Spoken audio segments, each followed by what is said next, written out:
So what's the bet that now that I've actually decided to record at a somewhat appropriate time, that this guy's just going to keep kicking my ass like 12 or 14 times and make me have to freaking rage quit? God, I hope to God that that's not going to be the case, but this guy, I worry about this guy more than any of the others, because he's got the same sort of thing as the final boss in that he can just sort of read what cards you've got even though they're face down.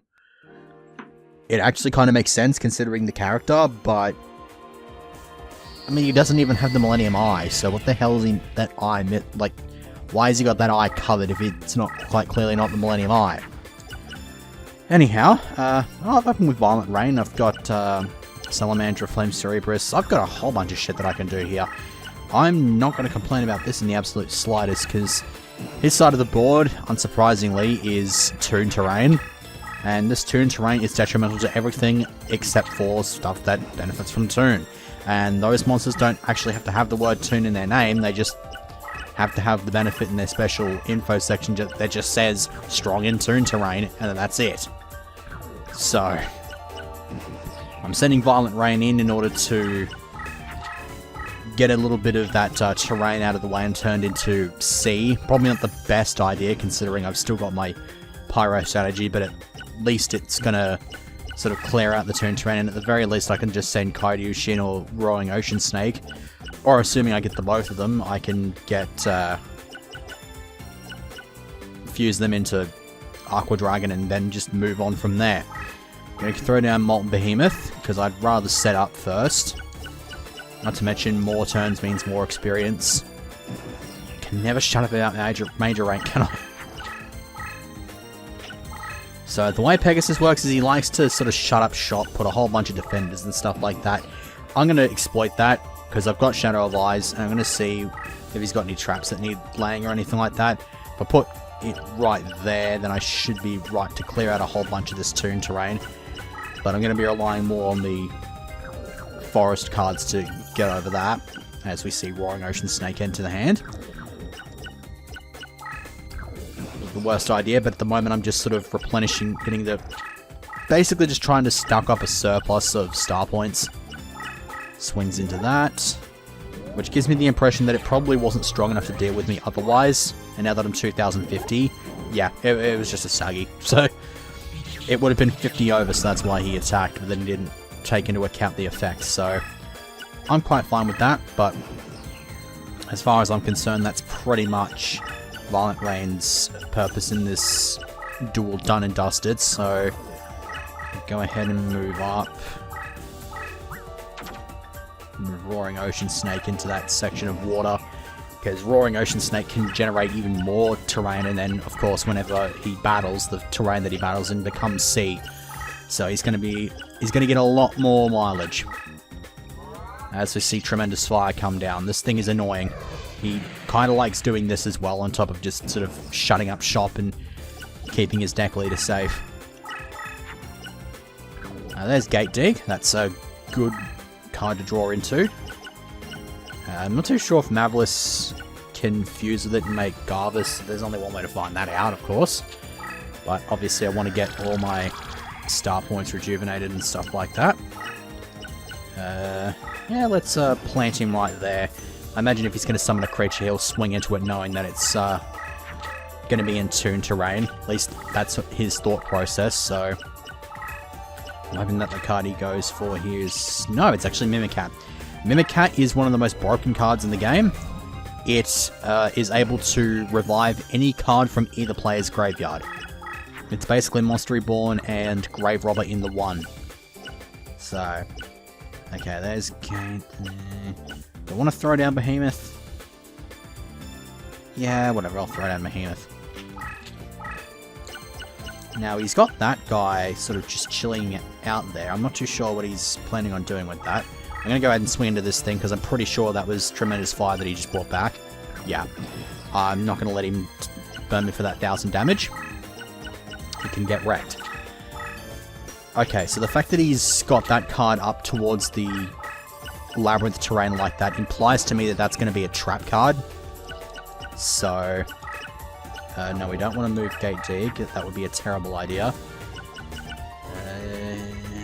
Flame Cerebrus. 4. My phone's going off. Somebody's playing Yahtzee with me. Can we fuse these two? Yes, we can. That, I believe, will be a Garvis. Yeah, Garvis. Right, I'm happy with that. I still have room for one more, so I might throw down the Flame Cerebrus, give it the Salamandra. I'll move over here first. Now, if that's not a trap card, I can swing directly for 2600 right now.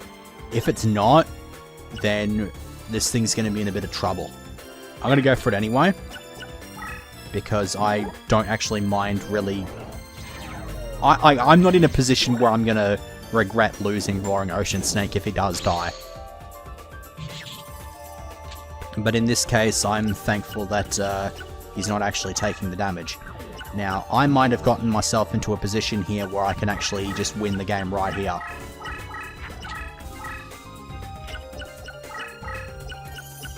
He's got a few cards protecting him.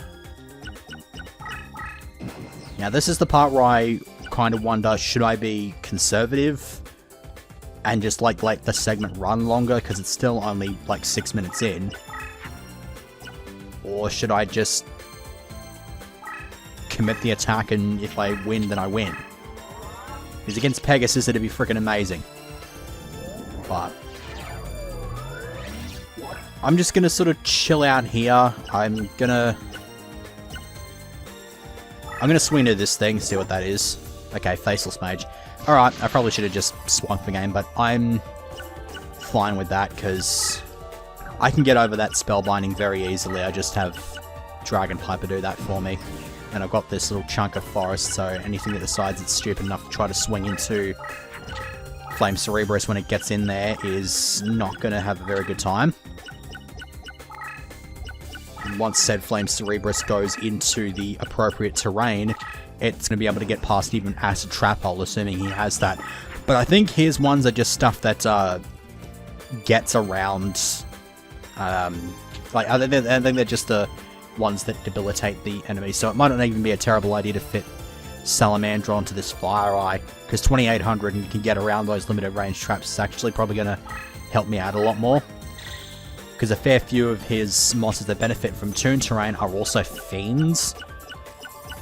Actually, no, as far as I'm aware, the only one that actually fits into that category is Toon Summon Skull, but it is more or less his strongest creature, so getting this terrain going and sort of stopping him from doing that is always going to be a good thing.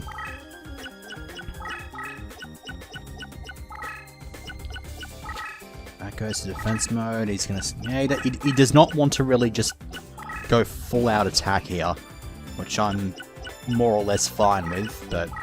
Eh. Okay, well there's the third Molten Behemoth. I am going to go ahead and roll straight over Garvis with it.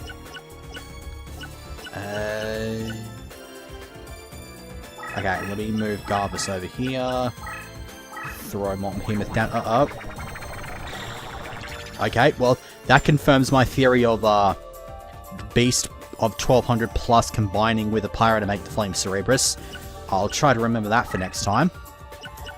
It's unfortunate that I didn't get that third one on board, though, because I would have loved to get some experience. I could have just sort of camped here for a few turns and not done a whole lot. In the meantime, I'm going to go ahead and swing into this. With terrain bonus, and yeah, Invisible Wire. That didn't have a chance. Especially not against Fire Eye, which just says no to that sort of stuff.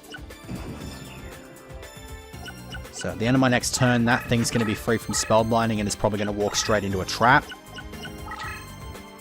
Not that I have too many problems with that, because I can just set up Flame Cerebrus and just start crushing house.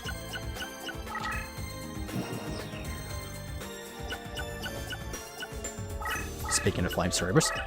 High Tide Gyojin. I don't have my... I don't have my Sea Serpents. Yeah, Fire Eye attacks into that thing, it's going to go down 1000, so it's not going to be able to get over it. Roaring Ocean Snake is free from Spellbinding, which means that Pegasus needs to get the hell out of there.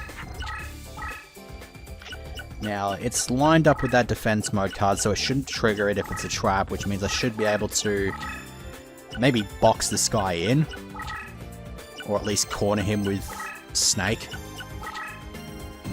If I could top deck my Dark Piercing Light, then I'd have a much better idea about what I'm up against, but unfortunately my hand's just sort of all bricked up and shit.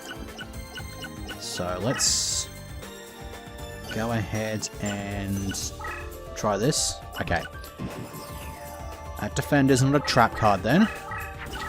I might even be able to sort of lure him up to the, like, towards the... Yeah.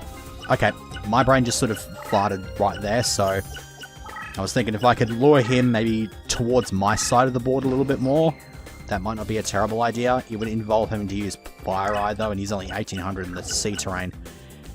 So... keep moving Flame Cerebrus though, that doesn't sound like a terrible idea. I'll move here. Oh, okay. The fact that that defender there wasn't a trap, and he's also moving that out of the way, so... it seems like I'm just sort of cornering him, and he doesn't seem to have a whole lot of traps that are actually stopping... that are actually going to stop me, it seems. Okay, well he's moved that in the way there, so that implies to me that that card that he's just moved there is a trap. I'll see if that's the case. No, but the card behind it was. That's Spellbinding Circle.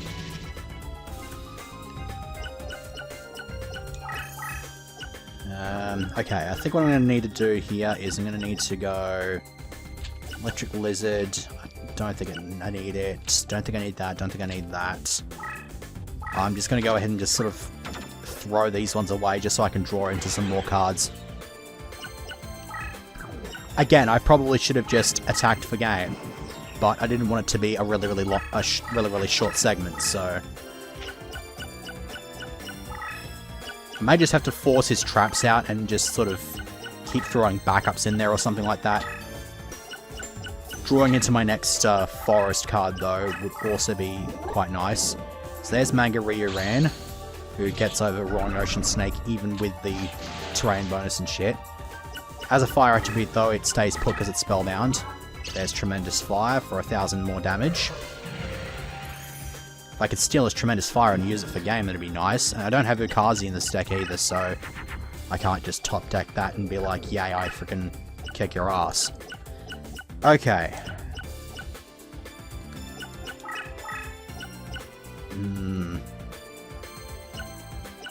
I can make Sparrow. If he attacks into me with that, it's gonna... I feel like I might actually be regretting making the decision to lose my thing. Because it seems like I'm going to get my ass handed to me. Alright, let me throw Salamander down here. 3600. I can sneak my freaking forest through. And that'd be awesome as well. I'm trying to keep my monsters as far away from my deck leader as possible as well, because he'll know exactly what my monsters are, like which cards I've got on the board are my monsters. And he's got, I think, Brain Control. I'm not too sure if he also has Change of Heart, but if he can take control of a monster that's right next to the opponent's deck leader and attack directly with it, then he will do so. And that's a kind of a terrible idea. So, get rid of Guido, get rid of that thing.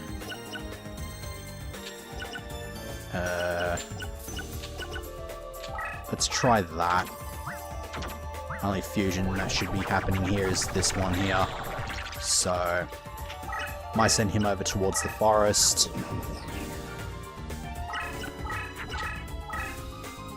Oh shit. I just blew another shot at game. Because that Faceless Mage. Actually, no, I would have only done 100 damage. Okay. Now he's just sort of shutting up shop here. This is where Okazu would have been nice, but I couldn't find room in the deck for it. Goes without saying that that sucks ass. Double Red Eyes Black Dragon. Spike Seedra, but I've used both of my things for it.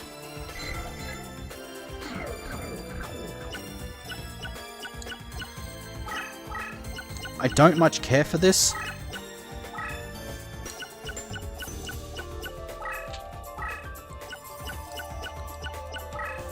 Cerebrus is on 4100. I feel like that might be enough. Let me swing into it and see what happens. 3100. I'm just hoping that that's going to be enough. There's Brain Control. Opponent's highest attack monster for 1 turn. If that was right next to my deck leader, he'd have done it and would have won as a result as well. So... looks like we've got a repeat of Shardy here. I could have ended the game within maybe 6 or 7 minutes. And as punishment for not doing so, I now have a segment that is currently 15.5 minutes. Fantastic. Swing. Looks like another spell card of some variety. The Garma Sword Oath. Okay, that would be interesting if I was able to get a Sword Stalker. Obviously, Pegasus runs it, even though it's quite clearly a Kaiba card. I think Kaiba runs it as well, or Seto in this game.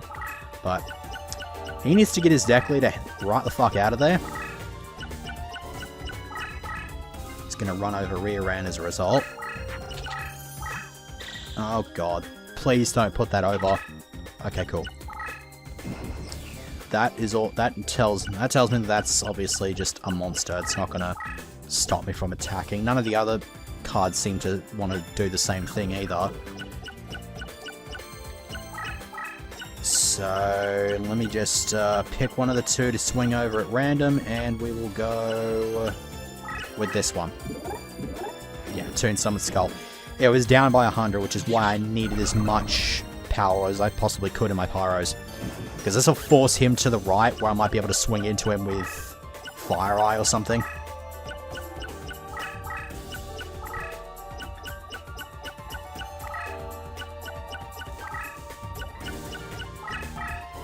Because if he does that...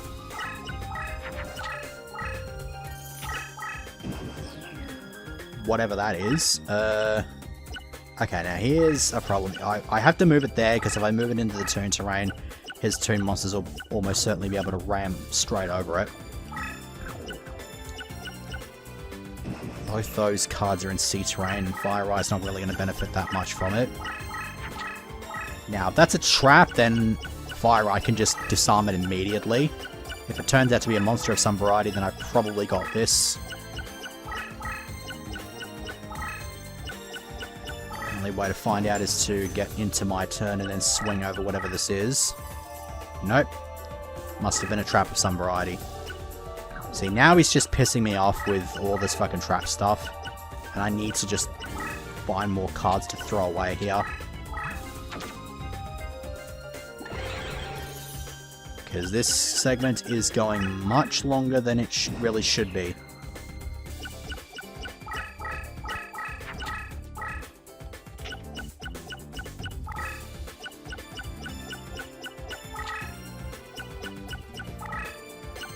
I'm not too sure how many more burn cards he's got either, because if he's got enough burn cards to kill me, then he could just stall like this and then eventually just burn me to death. And that's just going to piss me off to no end. Kairyushin is not going to do that much. Not to mention, I also kind of don't have the room. Alright, okay, Dark Rabbit is not going anywhere. I need my other forest card, that's what I need.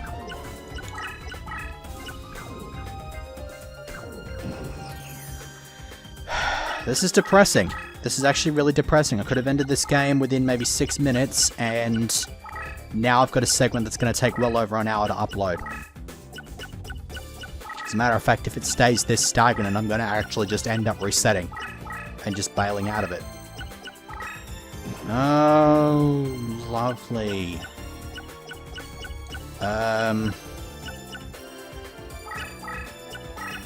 Let's just get Fire Eye out of the way, because that's quite clearly going to be something that tries to be trollsy on me, so I'm just going to go ahead and do this.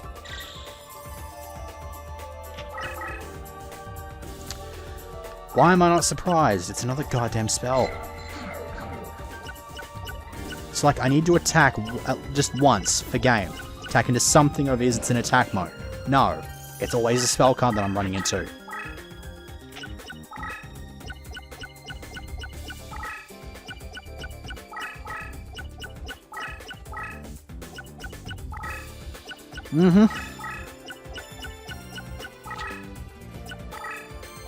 Have I finally got him now?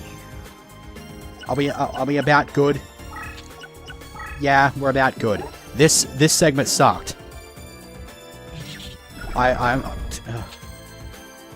Yeah, this kind of pissed me off. I'm not gonna lie. I am actually not in a very good mood as a result of just that tedious stalling tactic that he just did there.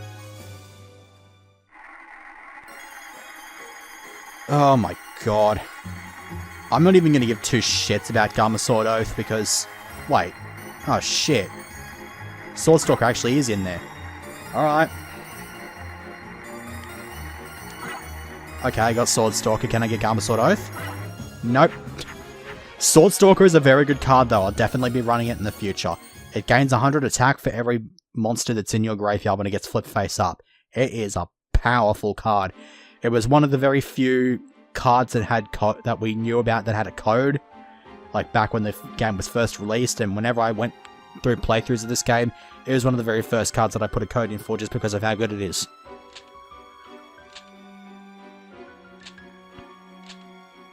Also, no Rose card. So he was literally just there to be very trollsy, very pointless for the most part, and just so that he would unlock this person, who I need to actually modify my deck for because she just arbitrarily has a shittily low deck cost. Alright. What's our code? It's going to be a shit one, isn't it? 589. That is screaming a pile of garbage. Yeah, I'm not very optimistic. As a matter of fact, it was well justified. Alright.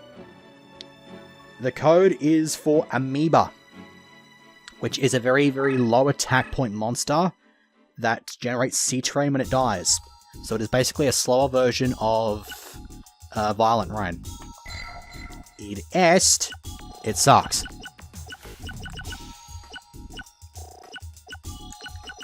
Hell, you go, like, it's dumb. The dumb is in the code. The only problem is that the J decided to get in between the M and the B to actually complete the spelling of it. There it is. 300 by 350. Far higher deck cost than it should have any right to be. But, yeah. I don't believe I will ever be using this. This is definitely going into the deck though, so that's friggin' awesome. Not too sure about if it's going in next time though, because I've got to sort of deal with a very low deck cost. But what will be making a return is Slate Warrior. You will find that out when I do the segment, whenever. So I will see you next time.